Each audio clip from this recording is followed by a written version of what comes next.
不動産屋さんの階段です。家を引っ越すべき理由があっても、お金や時間がないためにできないことが多いものです。さて、これは福岡市にお住まいの仮名ですが、直美さんからいただいた彼女が若い20代の頃の体験談です。まだ若い直美さんは勤め出したばかりで、お金もなく古いお墓の隣のアパートに住んでいたそうです。そのアパートはモルタル2階建てで6部屋あり、直美さんの部屋は1階でした。そのアパートに住み出して気がついたことは、他の部屋の住人と顔を合わせることが全くないことでした。そしてそのアパートの隣に陸軍墓地公園があったそうで、公園といっても陰気な墓地だったので、直美さんは一度も中に入ったことはありませんでした。当時、直美さんの仕事は終わるのが夜の8時でした。帰りはバスだったんですが、最寄りの停留所に着く頃には9時を回っていて、そこから自宅のあるアパートまでの道はすでに真っ暗だったそうです。さて、そのアパートへ向かう道沿いに陸軍墓地公園もありました。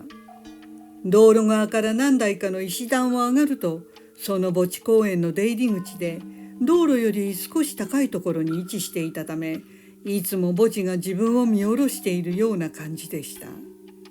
そしてその陸軍墓地公園の石段付近からアパートまでの道は緩やかな坂道でしたが、ほんの15メーターくらいの距離でした。ですから直美さんはいつも坂の手前で一旦深呼吸をして、一気にアパートまで坂を駆け上がって帰っていたそうです。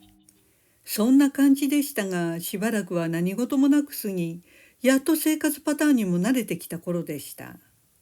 ただ、だいぶ経つのに、一向にアパートの他の住人とは会うことがなく、直美さんがかすかに妙に感じるようになった頃でもありました。ある夜のこと、直美さんは仕事を終えバス停で降り、少し歩いて坂道に着いた頃には、相変わらず9時を過ぎていました。そこでいつものように坂の手前で足を止め、さあ深呼吸をして駆け上がろうと思った時でした。不意に上空に何かが動いているのが視界に入ってきました。は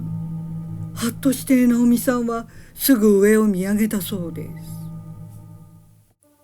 す。すると暗い夜空に真っ黒な人の形をしたものが何体も飛び回っていました。それは黒いマントのようなものを羽織り、ビュンビュンと風を切る音をさせながら暗闇を飛んでいました。直美さんは息を飲んだそうです。あまりの恐怖に体が一瞬硬直して動けなくなりましたが、すぐに逃げなくてはという本能が打ち勝ち、足が前に出たそうです。そして全速力でアパートに逃げ帰ったということでした。さて、次の日の朝です。直美さんは少し落ち着きを取り戻し考えたそうです。昨夜見たものが何だったのかいろいろ考えました。でも当てはまるものもなく、ただ言えることは墓地の上を飛んでいたということでした。直美さんはあそこまで恐ろしいものを見てしまっては、もうあの陸軍墓地公園の前は通れないだけでなく、その隣のこのアパートにも住んでいられないと思いました。ただやはり引っ越すとなると費用のことがあるので、直美さんには難しく諦めざるを得ませんでした。そこで霊感の強いことで知られている先輩がいたので、その日早速相談に行きました。すると先輩はすぐに小さな紙に何かお守りかおまじないのような言葉を書いてくれました。そして直美さんにそれを渡し、直美さん、今夜これを握りしめて帰ってください、と言ったそうです。そこでその日の仕事帰り、直美さんはいつものように真っ暗な坂道の前で止まり、深呼吸をして先輩がくれた紙を握って一気に駆け上がりました。そして無事アパートの部屋の前に到着し、ほっとしました。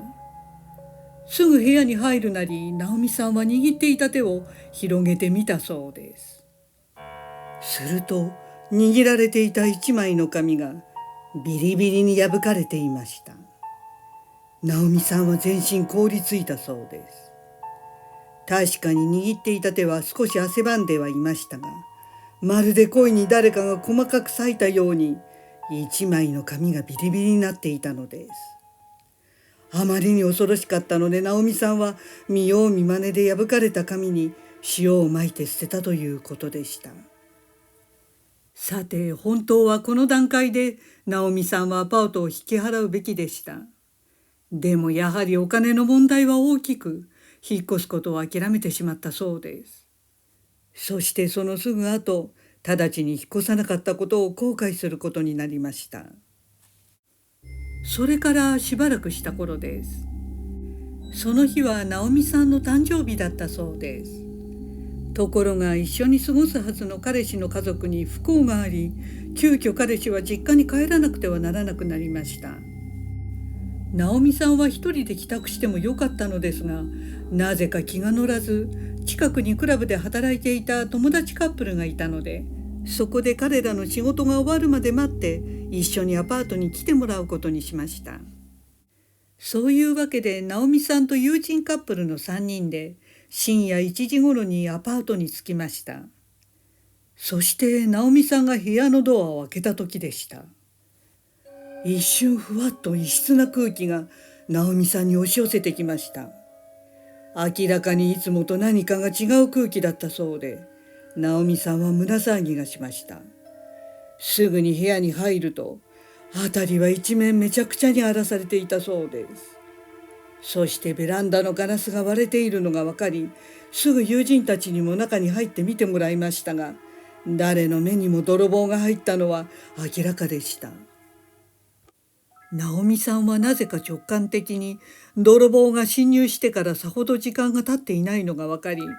まだ部屋のどこかに潜んでいるのではと怖かったそうです。そこで友人の男性の方にお風呂場とトイレを確認してもらいましたが、誰も隠れていませんでした。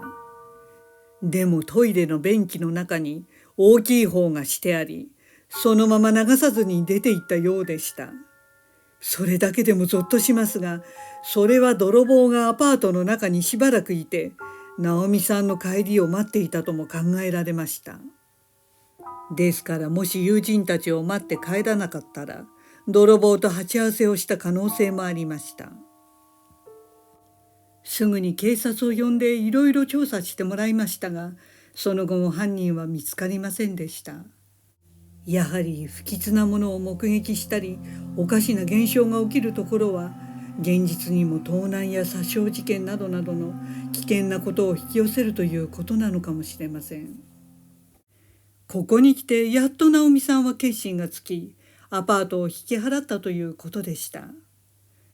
さて、その後直美さんはあのアパートの近くに住んでいる友人と話して驚きました。実はその友人も、ああ、そこでしょ。私もあそこで黒い人を見たことがあるのよ。と言っていました。